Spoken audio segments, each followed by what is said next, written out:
الا عطيتك معلقه وسولتك شنو الهدف ديالها غادي تجاوبني اننا كناكلوا بها. جواب سهل حيت ببساطه المعلقه تصايبات وعندها هدف محدد قبل ما تخرج للوجود. بمعنى اخر الجوهر ديالها ليسونس كان سابق الوجود ديالها ليكزيستونس. ولكن واش نقدروا نقولوا نفس الحاجه على الانسان؟ واش ديجا عنده هدف وخاصنا غير نلقاوه ولا ما كاينش كاع في الاصل؟ وإلا ما كانش كيفاش خاصنا نتعايشوا مع هذه الحقيقه؟ كاين اكثر من طريقه باش نجاوبوا على هذه الاسئله. في الفيديو اللي فات شفنا العبثيه مع كامو، واليوم غادي نشوفوا جوج طرق اخرين اللي هما العدميه والوجوديه. العدميه كتقول هذا المعنى اللي كنقلبوا عليه راه ما كاينش هدف، ما كاينش غايه، وحتى القيم اللي كنامنوا بها بحال الخير والشر راه من صنع البشر وخلقناها باش ما ندخلوش من الفراغ. هنا فاش نيتشه قال جملته المشهوره God is dead، الإله مات، ماشي بالمعنى الحرفي ولكن كان كيقصد أن الطرق القديمة اللي كان الإنسان كيعتمد عليها باش يفهم الحياة واللي كانت بحال واحد السقف كيحميه وكيعطيه اليقين تهدمت، وبالتالي الإنسان بقى بوحدو في واحد العالم صامت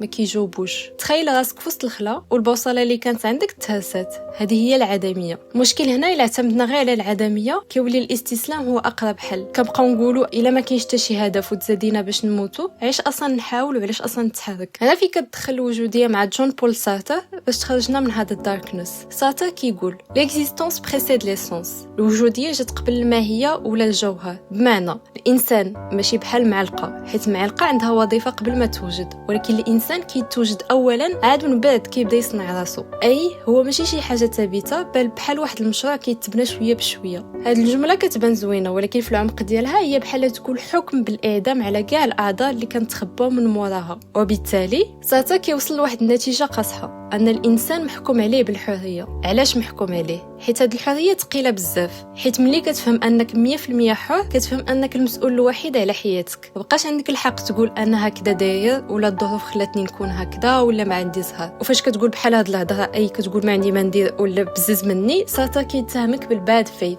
النيه السيئه، حيت كتكذب على راسك باش تهرب من المسؤوليه. وبالنسبه لسارتر هاد الوعي باللي حياتنا كامله بين يدينا هو اللي كيدير لنا واحد الاحساس خايب وسماه قلق الوجودي. حيت فاش كتكون 100% حر ما بقاش عندك الحق تلوم الزهر ولا الوقت ولا الناس، حيت في الاخر انت هو المسؤول الوحيد على كل شيء، انت هو القاضي وانت هو المتهم. دابا تكون كتسول واش كاين شي طريقه باش نتشافاو من هذا القلق. سارتر كيقول الحل ماشي هو تسنى الشفاء من هذا القلق، حيت القلق هو الدليل الوحيد على انك حي وحر. القلق بحال تقول داك الدوخه اللي كتجيك فاش كتكون واقف فوق جبل عالي، انت ما خايفش تطيح، انت خايف تلوح راسك حيت عارف باللي عندك القدره ديرها. هذا المثال عطاه لينا سارتر باش يفرق ما بين الخوف العادي لا بور، القلق الوجودي لونغواس. الخوف هو احساس طبيعي كيجيك من برا، حيت مثلا الارض كتزلق ولا كاينه ريح بزاف ودونك خايف تطيح، حيت انت هنا مجرد شيء كتحكم فيه الطبيعه والظروف، بحال اي حيوان كتحركو الغريزه غير باش يهرب من الموت. ولكن حتى فاش كتكون الظروف مثاليه وما كاينش حتى شي ريسك باش تطيح، كتبقى تحس بديك الدوخه.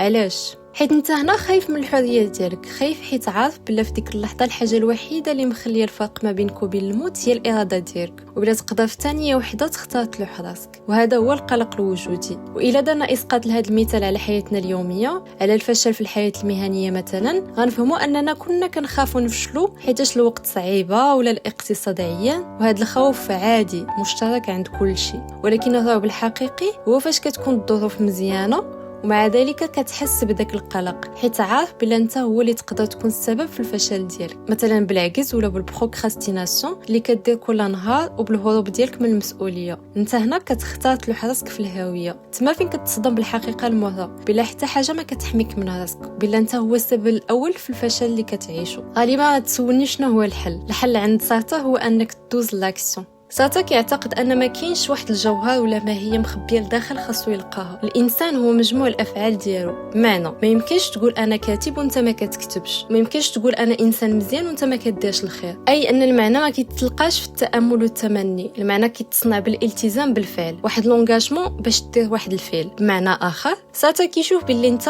ماشي هادوك الاحلام اللي في راسك، انت هو مجموع الافعال اللي كديرها بصح في الواقع. الا كنتي باغي تكون شي حاجه خاصك ديرها، وفاش كتختار فرصه دير شي حاجه وتحمل المسؤوليه كامله بلا ما تلوم الظروف ولا الماضي، تما فين كتخرج من النيه السيئه الباد فيث. بالنسبه لساتا الحريه هي عقوبه ولكن هي الحاجه الوحيده اللي كتعطيك القدره باش تعيش حياتك كيف ما بغيتيها. وفي هذا النطاق ساتا عنده واحد الجمله مشهوره: الانسان ليس شيئا اخر غير ما يصنعه بنفسه. يعني في الاخر الحل ماشي هو تلقى جواب للسؤال ديال علاش انا هنا، الحل هو انك تجاوب بالطريقه باش كتختار تعيش حياتك كل نهار. Everyone was worried about you, you know. You can't just disappear. You really hurt a lot of people. Sometimes you need to take responsibility for your own happiness. You don't think that's a little selfish? I don't know what to tell you. I'm happy for the first time in my life, and I'm not going to feel bad about it. It takes a long time to realize how truly miserable you are, and even longer to see that it doesn't have to be that way. Only after you give up everything can you begin to find a way to be happy. ولكن باش نكونوا واقعيين شويه، هاد الهضره ديال ساتا كتبان قاصحه ومثاليه بزاف، حيت في الحقيقه كاين بزاف ديال الحوايج في حياتنا ما اختاريناهمش وما عندناش السلطه عليهم. مثلا فين تزادينا، كيفاش طبينا، الصدمات اللي عشناها، وحتى هاد الجسد اللي حنا فيه. اذا واش ساتا كان غلط؟ لا، ساتا كيعترف بلا كاين واحد الاطار مفروض علينا كاملين، حوايج بري ديتيرميني ما اختاريناهمش هما اللي كيرسموا لينا الحدود ديال حياتنا. ولكن الحريه عند ساتا ماشي هي تبدل الماضي اللي تفرض عليك، ولكن هي تختار رد الفعل ديالك عليه. اي انت ماشي ضحيه ديال داكشي اللي وقع ليك، انت هو اللي كيقرر شنو غيدير بداكشي اللي وقع ليه. بحال الا تلاحيتي في وسط ماتش ديال الكره وانت ما كتحملش الكره، ما اختاريتيش الماتش، ما اختاريتيش التيران، وما اختاريتيش اللعابه الاخرين، ولكن انت اللي كتختار في كل لحظه واش غتماركي، واش غتجري، ولا واش غتخرج من التيران. وفي الاخر يمكن فعلا الحياه ما عندها حتى معنى جايز كيتسنانا نلقاوه في شي بلاصه. وممكن نيتش كان عنده الحق فاش هضر على انهيار كاع دوك اليقينيات القديمه اللي كانت كتحمينا وخلاتنا فجاه في العراء بوحدنا قدام فراغ ما كيرحمش. ولكن هذا لا معنى هو براسو اللي كيعطيك الحريه، حيت فاش كتفهم بلا انت ماشي معلقه تصيبات الوظيفه محدده، كتفهم بلا انت اللي عندك ستيلو باش تكتب القصه ديالك. وكيف ما قال مستر بينات باتر: None of this matters. هاد القضيه نقدروا نشوفوها كسبب للاستسلام، ولكن نقدروا نشوفوها حتى كفرصه، فرصه باش ما نعيشوش كل حاجه وكانها نهايه العالم، وفرصه باش نصنعوا معنى صغير كل نهار بافعالنا وبالطريقه باش كنختاروا نواجهوا بها هاد العبث. وسؤالي ليك في الاخر: واش انت اليوم كتعيش اختيارك بالصح، ولا غير كتمثل دور راس منه ليك ناس اخرين؟